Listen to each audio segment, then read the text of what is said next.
السلام عليكم ورحمة الله وبركاته، متابعي قناة المصري، أسعد الله أوقاتكم بكل خير. لو أنت جديد وأول مرة تشاهد قناتي ما تنساش اللايك والاشتراك في القناة ليصلك كل جديد.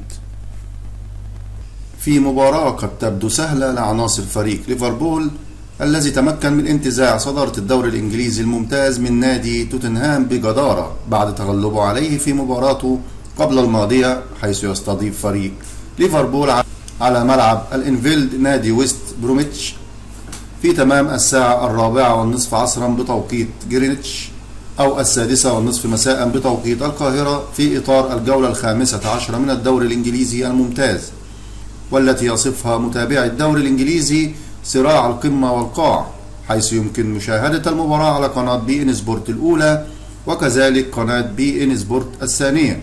ويعلق عليها المعلق الرياضي خليل البلوشي.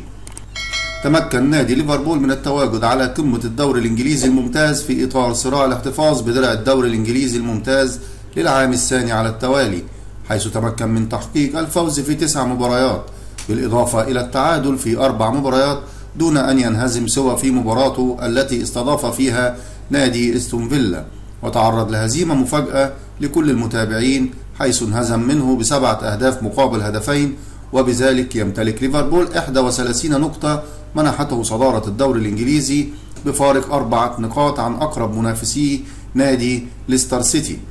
أما نادي ويست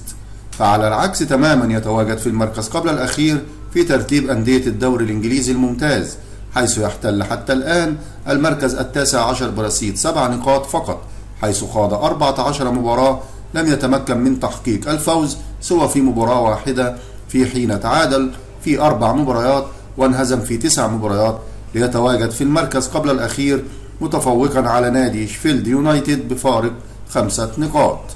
ومشاهدة طيبة لمتابعينا، والسلام عليكم ورحمة الله وبركاته.